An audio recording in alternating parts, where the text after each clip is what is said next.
achieve such knowledge, and having achieved it, he quickly attains the supreme spiritual peace. Purport. Such knowledge in Krishna consciousness can be achieved by a faithful person who believes firmly in Krishna. One is called a faithful man who thinks that simply by acting in Krishna consciousness he can attain the highest perfection. This faith is attained by the discharge of devotional service and by chanting Hare Krishna, Krishna Krishna, Hare Hare, Hare Rama, which cleanses one's heart of all material dirt. Over and above this, one should control the senses. A person who is faithful to Krishna and who controls the senses can easily attain perfection in the knowledge of Krishna consciousness without delay.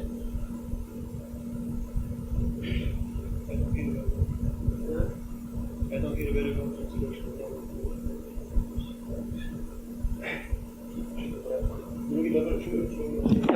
Labhate Jnanam Tatpara Samyatendriya Jnanam Labha Param Shantim Achivena Adhikachti. A faithful man who is dedicated to transcendental knowledge and who subdues his senses is eligible to achieve such knowledge, and having achieved it, he quickly attains the supreme spiritual peace. So, in this 4th chapter of Bhagavad Gita, Krishna gradually brought Arjuna to the point of understanding that of all forms of activity, the development of transcendental knowledge is the most important. For by when a person develops transcendental knowledge, he can actually attain pure Krishna consciousness without delay. And to this end, Krishna said in Bhagavad Gita that one should approach a bona fide spiritual master and render service to him, inquire from him, and pay obeisances to him. For the self-realized soul can give you knowledge because he has seen the truth. One who has understood what is the truth can give that to others. One who has not understood what is the truth can never give it to others. Because unless one is realized in the transcendental process, he cannot possibly give to others the understanding of what is Krishna. Krishna is not so easy to understand. Krishna is very difficult to understand. Because he is, after all, infinite. And we are very small living entities. But there is a possibility that we can understand something. Because as Krishna says, when you finally learn something, when you've got transcendental knowledge, when you've heard it from the self-realized soul, you will know that all living entities are actually part of me. In other words, we are all part and parcel of Krishna. This knowledge is very sublime, because to know that you are part of Krishna, it means that one understands that he is actually Krishna's eternal servant, that he is actually Krishna's eternal part, and that he is qualitatively one with Krishna, quantitatively different. And he serves Krishna thus, because just as the part of the body will naturally serve the whole body, the living entity who understands that he's part of Krishna will naturally serve Krishna. The hand naturally renders service to the body. You don't have to convince the hand. When you wake up in the morning, the hand may also be in ignorance. So you have to preach to your hand, my dear hand, will you kindly cooperate with the body? It's not necessary. The hand responds to the body in the same way that all the other parts naturally, automatically. So, when one realizes his position as the eternal servant of the Lord, then naturally, automatically, he wants to render service. In fact, he feels very uncomfortable in any other position. If the hand is not rendering service to the body, then this makes the hand in a very uncomfortable position. Let's say it's defective or something. It acts on its own due to nerve defect. Very uncomfortable. Not very good. So, similarly, when we, the spirit soul, act in relation with Krishna, we're happy. And when we act in opposition, or not together with Krishna, we become very unhappy. And that is, after all, the main thing there is in this existence. Those who are serving Krishna, those who are not serving Krishna. Those who are serving Krishna, they are considered to be the living entities who are ever liberated. And those who are rejecting Krishna are the ever-conditioned souls. We should be very careful to come out of this category of eternally conditioned and situate ourselves in the liberated platform. After all, once you start this process, Krishna consciousness, and after one accepts initiation from the bona fide spiritual master, he will come back to Krishna in due course of time. Unless, of course, he becomes a complete madman, a total lunatic, and rejects the relationship with spiritual master. Anyone who is connected with a bona fide spiritual master, is connected with Krishna, will go back to Godhead in due course of time. You may be thinking here, oh, I'm so fallen, I'll never go back to Godhead. Well, it may seem like that. But as soon as one becomes connected in the proper fashion, then he goes back in due course. Usually in one lifetime. But if it's not possible, then one more lifetime. It's not very difficult. But if one is a rascal, he's completely unable to surrender because of total foolishness. So, he can also surrender. And it may also take him many lifetimes. But still, even he will go back home, back to God.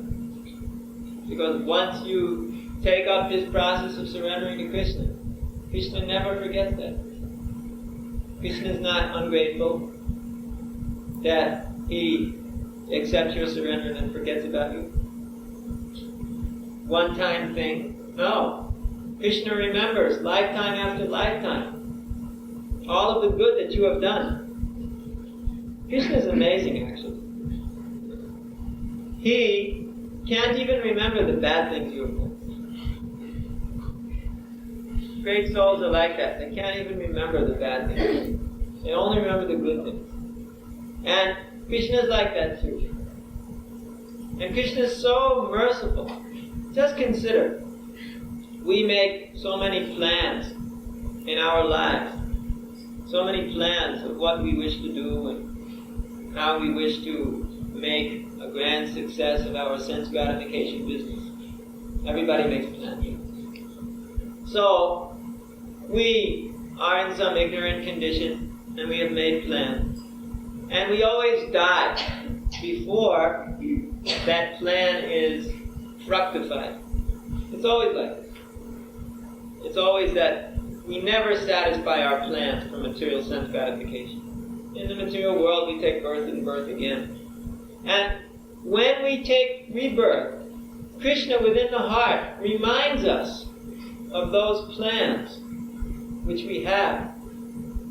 And he allows us to fulfill those plans again in the next lifetime. He encourages us to again accomplish those same plans in the next lifetime. And then we fail again, because you never fulfill your plan. Or even if you manage to fulfill your plan, rare soul, then you come up with another plan. And that keeps you entangled in the material world. The living entity is always entangled. As soon as he contacts the material nature, he becomes wrapped up in this material world, bound up, hand and foot. He cannot get out. So, the material world is so made that you will be bound. And Krishna helps you to remain bound in your particular desired fashion by reminding you how it was that you got into this condition and helping you to again take up those activities of attachment which keep us in the material world. Now, one may say, well, that doesn't sound very merciful. It would sound better if Krishna would reject our ideas for material sense gratification, slap us in the face, make us wake up to self-realization by force, and send us back to God. Well, Krishna doesn't interfere with the limited desire, limited independence of the living entity. If you want to be a complete rascal, Krishna will help you be a complete rascal. If you want to be a pious rascal, Krishna will help you be a pious rascal. What is a pious rascal? He's somebody who's doing all of the nice activities according to the varnashram system or according to religious life. But his whole goal is to go to the heavenly planets to enjoy big sense gratification. So he's also a rascal, but he's a pious rascal. Krishna will also help that person in order to get his desired goal of life. Krishna helps everybody. But when one approaches Krishna and offers his respectful obeisances, bows down before the Lord and says, "My dear Lord, from this day onwards, I am yours. Whatever you want to do with me, you may do." Krishna never forgets that.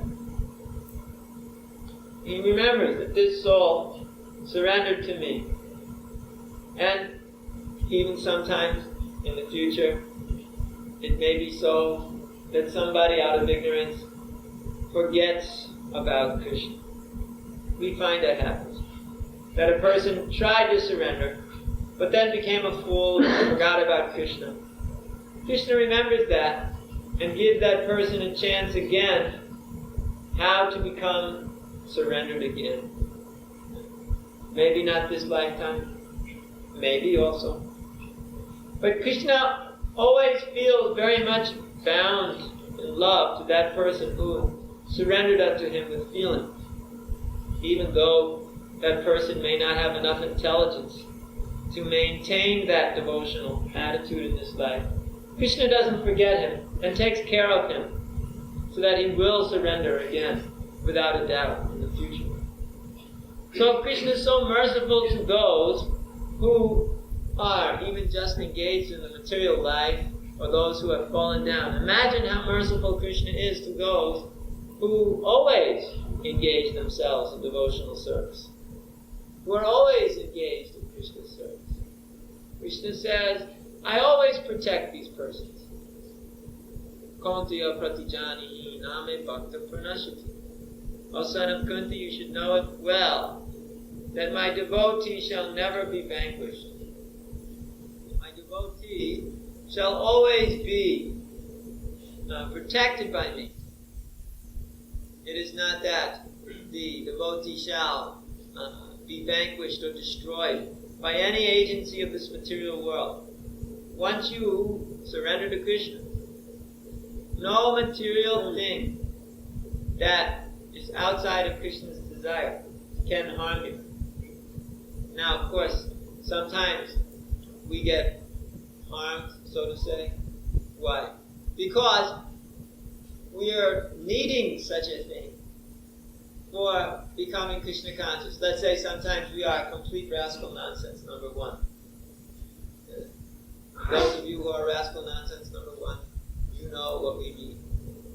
And then when one's mind is not very much surrendered to Krishna, so at that time, Krishna may give you a little slap on the face, some little painful condition, which is very useful for waking up. Then one wakes up out of his ignorance and realizes that actually I should be surrendering to Krishna. And he so mercifully only gave me a little slap on the face, he could have given me a big smash on the head. And one is very thankful to the Supreme Lord like that. He's very much grateful to Krishna, how he acts towards him. When one needs it the most, Krishna always does something. Not that he gives you a slap on the face, maybe he can give you some word of encouragement out of nowhere where you didn't expect it. This can go on. The living entity can be encouraged by Krishna in all kinds of ways. Maybe when you're feeling very depressed, nobody likes me. Then somebody comes up and says, Prabhu, you did such a nice job. And then we think, yes, somebody out there is understanding. So this material world is like that. It's a place where, if we are a little honest with ourselves, we will find out that this material world is actually pretty hellish. Everything about it gives trouble. As far as I've seen, this is my personal opinion, from my own experience, I've never seen a nice circumstance in this world. Now maybe that's just my bad karma. But I have never seen a nice circumstance in this world. And I've been in a lot of places on this planet. For preaching work, we fly here, we fly there, we fly everywhere. But wherever we go, it's the same. And it's not very nice. I remember when we first went to Hawaii with Srila Prabhupada. I had always thought,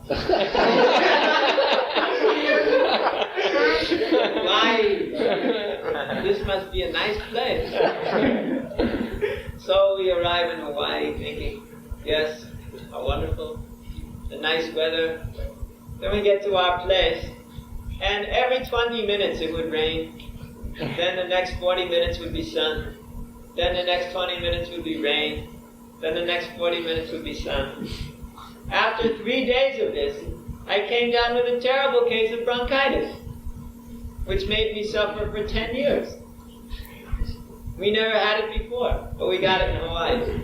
Now if somebody says, ooh, I wish I could go to Hawaii, I say, you're crazy, the place is like hell. Then they think, what's wrong with him? I have never seen a place which is nice in this material world. There's always something wrong. Yeah? I've told many times about my one attempt in the previous life to go to a tropical island to enjoy. And after traveling for minimum 3 days straight to get to this place, on arriving there, it was very beautiful. We arrived at around noon. It was like heaven. One couldn't imagine how beautiful it was. There was nobody on the island. It was myself and my friend. And it was very, very beautiful water, pure, crystal clear, all blue with white coral, and you could see the little fishes swimming in it, and the beautiful breeze was floating in the air. Oh, it was like heaven. We were just in ecstasy, materialized. Then, as the sun went down, we thought, anyway, we're tired, let's take rest here. Go in the tent. We thought we have our mosquito net here. No bugs can bother us. But little did we know that the holes in the mosquito net were just big enough to allow in this little tiny little bug. And that after laying down for 5 minutes, we noticed that we were covered completely with these little tiny little bugs everywhere. And each one little bug was biting very ferociously because there was nobody else on the island to eat. So these millions and billions of little bugs are just eating us to pieces. So then we thought, oh my goodness, we better put on some insect repellent. So we put oceans of insect repellent on. So much so that the bugs started swimming. And they were very good swimmers. They didn't care at all about the insect repellent. They thought it was a good bath and they kept right on eating. So all night long, all we did was run around the whole island just to keep the bugs from eating us to pieces.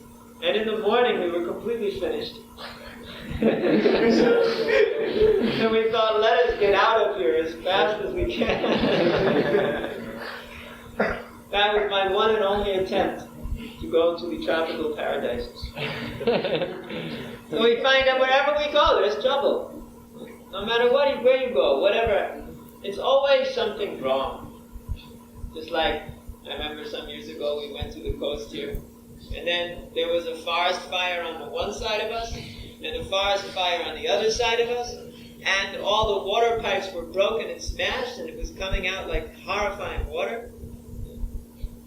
One year we would go swimming, and everybody got all bumps all over the place because some chemical truck had jumped in the water, and the whole place was polluted, and everybody got sick like anything. And yet everybody thinks, this is enjoyment. It's incredible. I remember also one time, a long time ago, driving down to the seaside. We had to go and meet some of you there.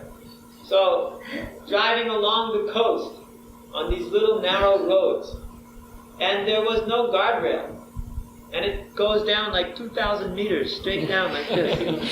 And when you look out your window, you just see straight down.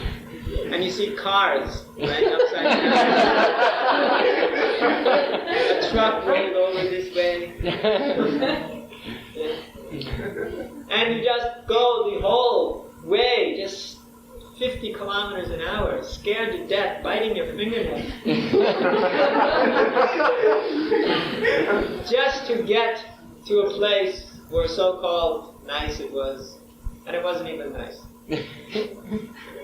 So we find that this material world is made like this. But the way people enjoy is that they put themselves in such ignorance that they don't care what's going on. For the karmi, when things get really tough and there's no way to enjoy anything, he takes out his whiskey or his whatever, and then he takes his intoxication, and then everything is fine. Or he becomes so dull, he can't even understand if something's good or bad anymore. But for those who are a little bit aware of the higher transcendental nature, they can easily see through this show of the material nature. It's a show. It's a big drama like on the stage, where different backdrops are used. In the back of the stage, there's always some backdrop to make it look like a scene of this place or that place. So the whole material world is like that. You may have the backdrop of a very beautiful coastal scene. You may have the backdrop of a tropical island. You may have the backdrop of the North Pole. But wherever you go, it's only this thin covering of Maya, this veil of Maya everywhere, which is making us think that everything's so nice. But just covering that is Maya's potency to make one suffer always. Wherever you go, you suffer. It is not that people who live in these nice circumstances all the time, they're not suffering. Everybody's suffering. Sometimes people think those who have money, they never suffer. Of course, they're very expert at telling you how much they enjoy.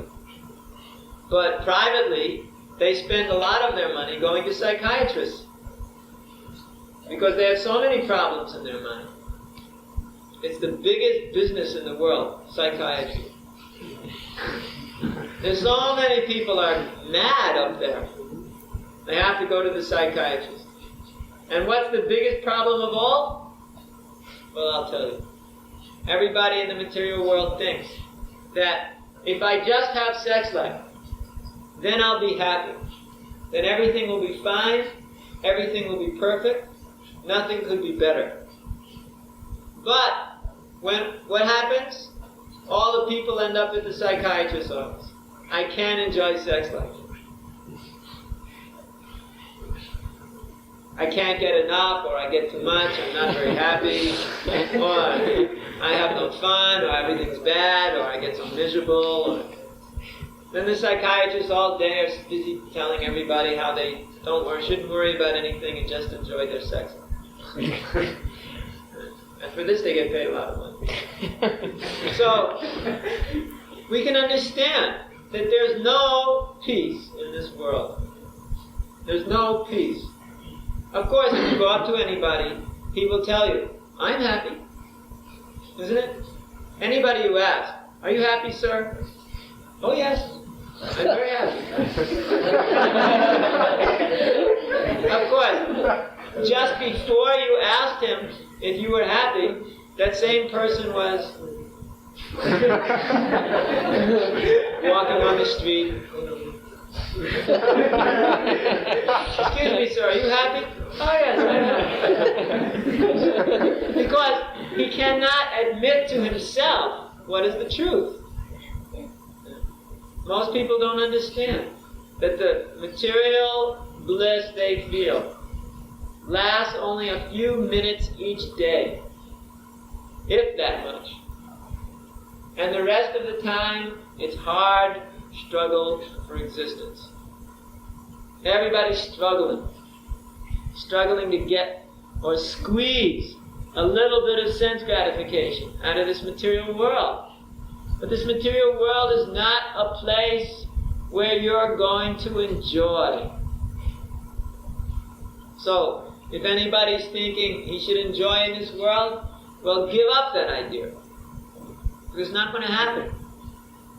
Only a fool, number one, thinks that he's going to make the grand success of material life. It doesn't happen. The only thing that gives one success is surrendering to Krishna. And therefore Krishna said that if you get to the point of coming to transcendental knowledge, then you will attain this supreme spiritual peace. Because so long as one tries to reach out for the suffering condition of this material world as if this was going to give us shelter, he's continuously going to feel the stabbing pains of Maya. Because Maya is just always giving us trouble. Adibhautika, Adhyatmika, Adidaivika, Klesha. The suffering conditions which come from the body and mind, from other living entities, from the weather. Just like it's been raining for days and days and days, everywhere, all over Europe. It just rains all the time. Typical, it always rains. I've been in Europe now for 10 years, more than 10 years. And I have never seen a summer where it didn't rain all the time. At one point. Except one year, in 1976, there was a huge drought, and it didn't rain at all. But besides for that, it always rains. And then all the people walk around saying, rain. They don't realize it's mainly winter, then comes the spring. A couple of nice days, then it starts raining. Then in July, maybe a couple of weeks of good weather, and then in August it starts raining. And then it becomes gradually colder, and then winter comes again. Maybe in Yugoslavia it's a little better. Down here you're lucky. You're blessed with this heavenly country. Where you have very nice weather, and very beautiful scenery. Yes, it's not bad. So, Actually, right now we're also experiencing here rain. So just a couple of days of rain, and it makes everything miserable. All gooky and gunky. Rain. In India, it's like that too. In the monsoon season, which is June and July, August and September, it just rains and rains and rains and rains. You can't dry your clothes. You can't even dry yourself if you come out of the shower. Wet. Horrible. But if you just examine things, you'll find mainly it's horrible. Even if it's a beautiful day. Then you've got to go in this horrible car and drive on horrible roads with other persons in horrible cars driving on the same horrible road. And you take your life into your hands every time you go on the road. This is going on all the time. But everyone says, no, not me. I'll not drive off the road. I'll not be disturbed by the material nature. It's always the other person. Until it happens to you. Then you say, oh, how could this have happened to me? It always happens to the other person. But it's not like that. You are the other person. In this material world, everybody gets something sometimes. You can't avoid it. If you avoid, for instance, driving off the road, and it doesn't rain for a long time, and everything's wonderful and beautiful. But then there's other kinds of problems that come. Mental problems, fighting is going on. Just like when people have nothing much to do, and everything's very nice, so that something's wrong. Because it's nice. So therefore they have to fight with somebody in order to make things miserable. You should just watch it sometimes. When everything's very nice, you'll find very many fights are going on. Arguments are going on, frictions are going on. Otherwise, one is either completely intoxicated, or he's a complete neophyte who was in complete love with somebody, total lust, and he's just enjoying this for some time. And then, after this is finished, then the fighting will start. Then the anxiety will start. Then everything will start going as the reality of the world sets in again, and one is again pushed by the material nature. Now, of course, I know if you were to tell this to a gross materialist, he would think that no, this is a complete drastic overemphasis, completely exaggerated representation of the material world. It's not so bad. But that's because for a materialist, the state of complete boredom or the state of not being very blissful is normal. And therefore he doesn't consider anything wrong with it. But for a devotee, the normal state of a materialist is a really intense suffering condition. Because he has experience of the higher taste of Krishna consciousness. Therefore, he doesn't want to experience the taste of this material world. He doesn't like the suffering condition, and he doesn't even like this condition of intense boredom either. The materialists, they may live with such boredom and not be very much disturbed. They can just space around their house all day and think this is very nice. But a devotee cannot accept this position. A devotee always wants to be positively engaged in Krishna's service. And therefore, a devotee has a different way of looking at things than the materialist does. Therefore, we want to surrender to Krishna. We want to always be engaged in Krishna's service. We want to think about Krishna. We don't like to just think about whatever nonsense the mind wants to think. The mind just rolls on, rolling on, grinding on, churning out this nonsense, that nonsense, just flying around thoughts all day long. The mind is babbling.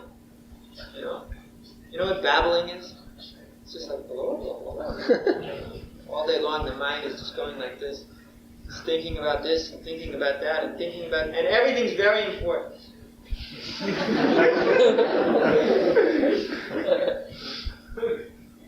People are captured by their minds like this. You're just babbling all day, just telling me things. You're this and that, this and this and the other one. One can really go mad just listening to the mind. So the devotee, he doesn't want to be entangled in the mind either. Therefore he engages himself actively in Krishna's service. So he doesn't become captured by the mind. Because the mind can drag one away. Especially if it is contemplating or meditating on one of the senses, or the object of the senses. Then the mind is dragged to that place where it is meditating on a particular sense, and then one forgets his spiritual culture. For the materialist, the whole life is made of this process. The whole life is the senses become attracted to something, the mind becomes attached to that, and one's activities go towards trying to fulfill that desire. That's the whole point of materialistic life. But the devotee can't tolerate such activity. Just be simply bewildered all day long by the mind telling, go after this, go after that. And like a jumping monkey, we go here, running there, here, there, other places. We don't like to just jump like a monkey after the desires of the senses according to the dictation of the mind. We follow Krishna's advice as he gives in Bhagavad Gita. And we try to always stay engaged in Krishna's service all the time. Then we can conquer over the mind. Otherwise, it is not possible. And you may have noticed that too. That unless one is always engaged in Krishna's service, the mind gets out of control and gives one so much trouble. Have you ever noticed? Maybe I should have said it the other way around. Have you ever noticed when the mind wasn't giving you trouble? That was the time when you were engaged fully in Krishna's service. Otherwise, as soon as one surrenders to the mind starts like a very cruel master, just slapping us this way, that way, the other way. So one should be very, very eager to always be engaged in a progressive way to conquer the very, very difficult energy that Krishna has presented in the form of Maya. Daiviyesha Gunamayi Nama Maya Devachana. This energy of Maya is very, very, very dangerous. It's very, very disturbing. It is our duty to somehow conquer over this very stringent, very strong, very difficult energy of this material world. And it can only be done by surrendering unto the lotus feet of Krishna.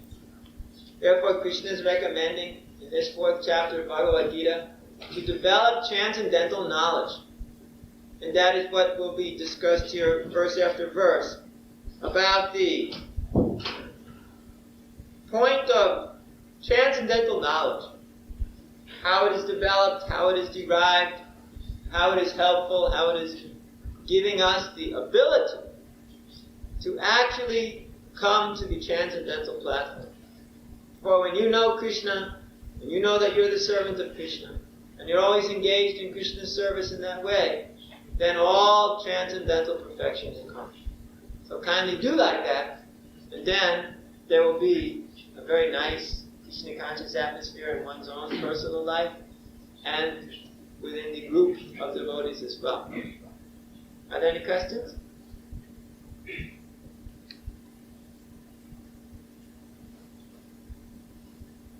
Yes. We are so small. How we can know Krishna for himself? So you can never know Krishna in full, but you can know Krishna to the degree to which you have to know Krishna. You are full of knowledge, right? But that means, like this little glass. That little glass may be full of water, but it's not a very big glass. So, to fill this glass with water is not very difficult. You don't need all the water in the world. You only need a little bit. So, although we are very small, and Krishna is very great, for us to be filled with knowledge about Krishna doesn't require that much.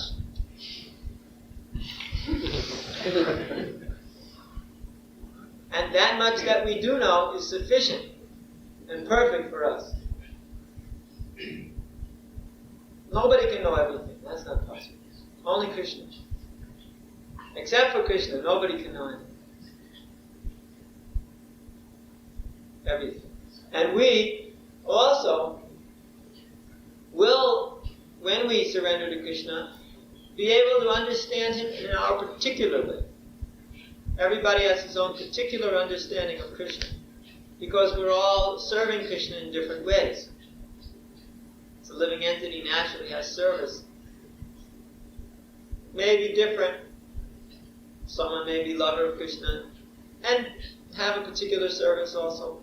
Some gopis are fanning Krishna, some are playing mridanga, some are offering prasadam to Krishna, some are helping on Krishna swinging. Everyone has his particular service, which he's doing for the sake of the Lord. And so much is required. He's full of knowledge specifically about how to perform his relationship with Krishna.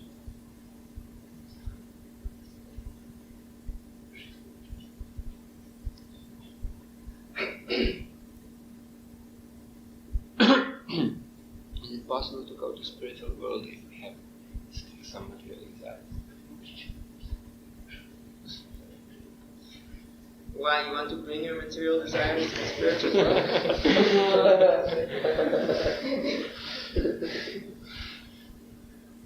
No, you cannot bring your material desires to the spiritual world. What's going to happen with those desires? You can't bring them with you. I wanted to say, if at the point of death, the devotee who is serving Krishna, he has some material desires, does it mean that he has to stay in this material world? It depends. If he's thinking of Krishna and he chants Krishna's name at the time of death, or he's meditating on Krishna, then that means he doesn't have material desires, because he will go back to God. So we are training the devotees so that even though they may have some material defect like that, or rather, shall we say, still some material attachment like that, but if at the time of death they remember Krishna, after all, who else is there to remember at the time of death? Then they will be able to go back home, back to God, and despite the difficulty there. But if still you're an insistent nonsense, and you insist on being attached, well then Krishna will give you another lifetime. And you can try it again.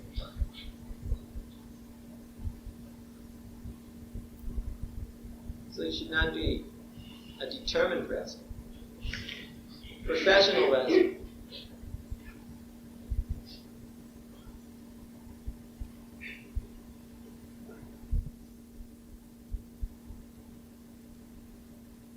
Yes.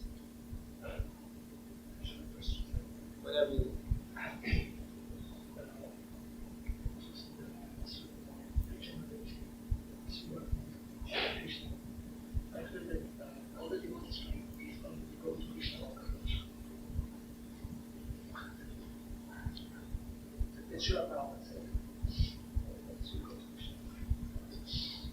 You mean instead of Vaikuntha? Yeah. I'm not sure. I don't remember hearing. I remember Prabhupada once said that all of the devotees in ISKCON are at least on the platform of Dasirasa, not Shantarasa. Shantarasa is the neutral relationship, the love of God, and Dasirasa means the point at which you start from serving. So, in the Vaikuntha planets, there is also Dasarasa. But generally, those who are engaged in Lord Chaitanya Mahaprabhu's Sankirtan mission, they go to the place where Lord Chaitanya Mahaprabhu is, and that is Goloka Vrindavan.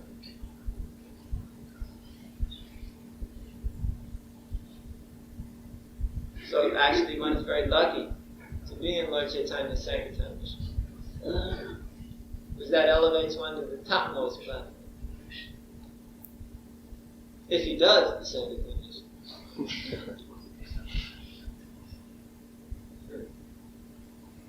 There was another. Yes.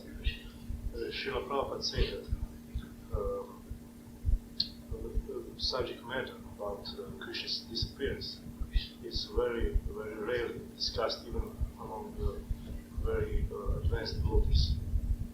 Can you say why so? Well, Krishna's disappearance and the Yadu dynasty disappearance is mentioned in the 11th, or maybe 12th, well, somewhere there in the end of the Srimad Bhagavatam. And it's a very interesting pastime. But the reason is not because there's anything especially difficult about it, but we don't like to talk about Krishna disappearing. Just like I personally would not like to discuss Srila Prabhupada's disappearance. It's too painful. To remember how he left, that's too painful. We like to remember what he did. Similarly, Chaitanya Charitamrita, Krishnadas Kaviraj Thakur, he doesn't even describe how Lord Chaitanya Mahaprabhu left the planet, because it's so painful. He refused to even describe it.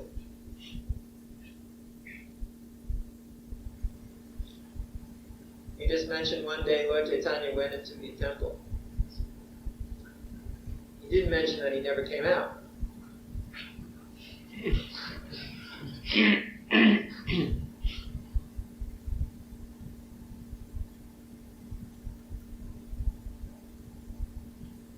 Just went into the temple and disappeared. Nobody saw him. And he never came out. So then he doesn't want to mention it, because everybody starts crying whenever they think of that. Therefore he avoids. So similarly, same with Krishna's departure.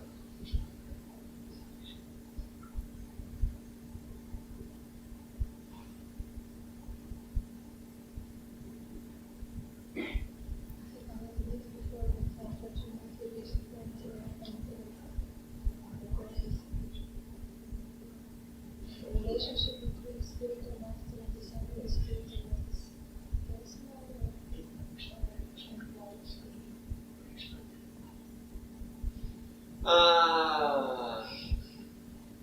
I mean, what is, aren't you asking basically what is the relationship in the spiritual life? Yes. Could take on different form. Spiritual master could directly instruct you in your relationship with Krishna, or he could turn you over to a personal associate of Krishna who will instruct you in your relationship with Krishna. And one will always have eternal relationship with gratefulness to that person, even though one may not be, or one may not be directly engaged with spiritual masters like that. So it depends. I mean, you cannot say it's like this. It's not like that. But spiritual master either directly instructs you on this is how you serve Krishna in your particular way, or he turns you over to one associate of Krishna who will instruct you on his behalf.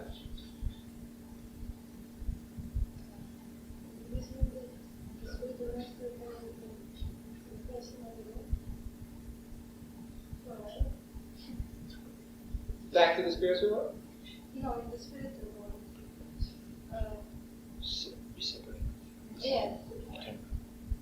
separated? That he is not present.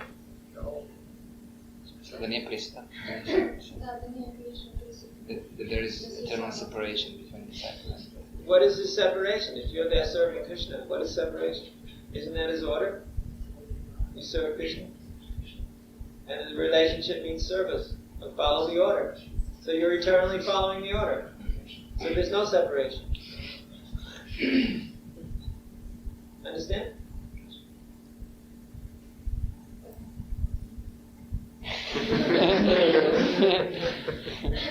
There's no separation. If you're eternally following the order of the spiritual master, what's the question of separation? It may happen that the spiritual master gives one the order and then personally go to the. Well, you think the spiritual master doesn't go to the spiritual world? You think you'll be there in the spiritual world? The spiritual master, you'll just rot forever?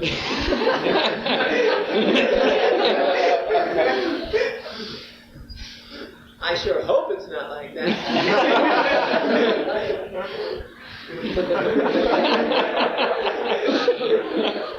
It's not like that.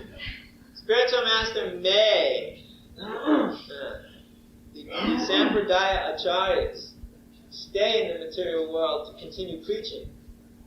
So they certainly send the devotees back to Godhead and they stay preaching. But they only stay in this material world so long as this universe is going on or something like that. I'm not talking about me. I'm talking about the Sampradaya Acharyas. So, but even that long, which we consider to be an enormously long period of time, is not at all a long period of time in the spiritual world. So it won't even be noticed. Understand?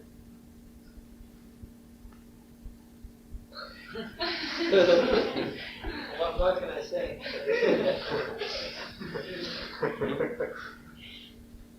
What is the problem?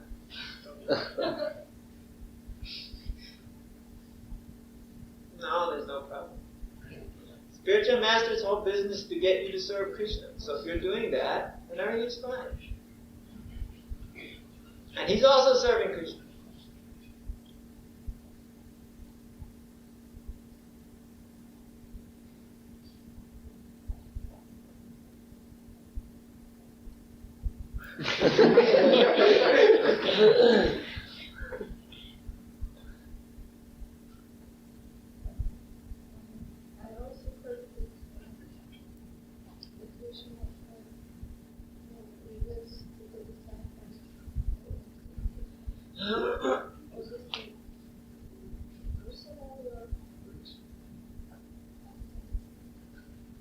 Well, I'm not sure what you heard was said.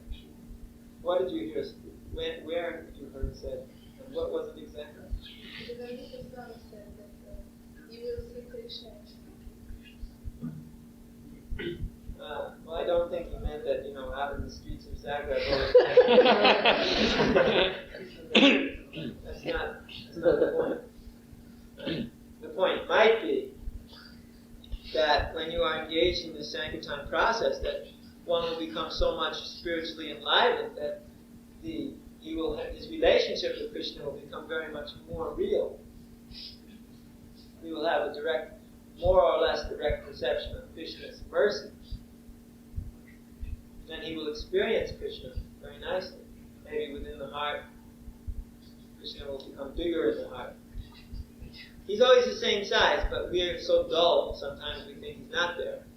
And then sometimes when we realize that he's actually there, it seems like he's getting bigger, but actually we're just becoming less dull. And that's what happens in the Sankirtan process. We become less dull, more enlightened, and then we realize that Krishna is actually there. So that way you can also relax.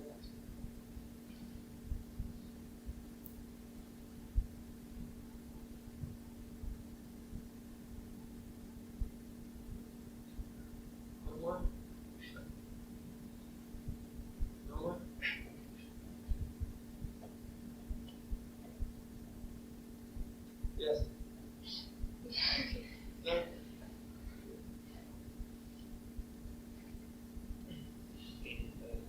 first verse in first chapter Srila Prabhupada.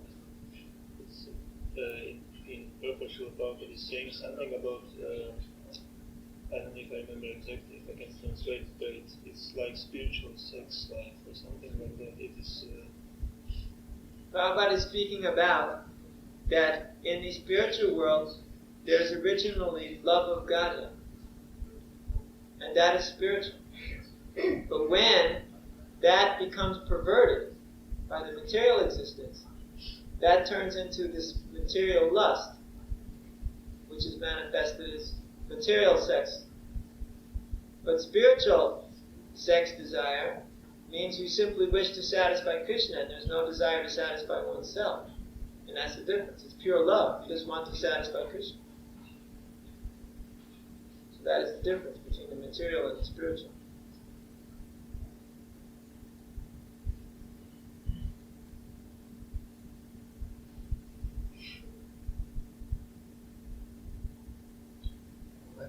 I wish to know, is it any border between materialistic energy and the spiritual energy?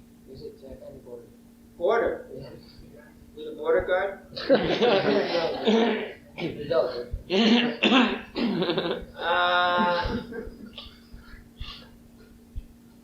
Border.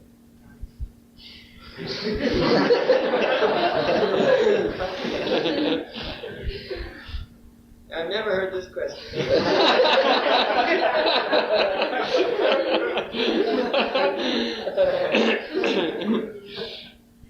Well, Krishna says there's the material energy is this earth, water, fire, air, ether, etc. And the spiritual energy is the jiva soul. So, in that way, maybe you could say there's a border. Or in the Viraja River, there's a border. It's the Viraja River, the causal ocean. On one side is the material world, and one side is the spiritual world. So that's a border. But I wish to know when we have atom, in atom, where is the border between? Or in some kind of materialistic matter, where is the border between spiritual and materialistic energy?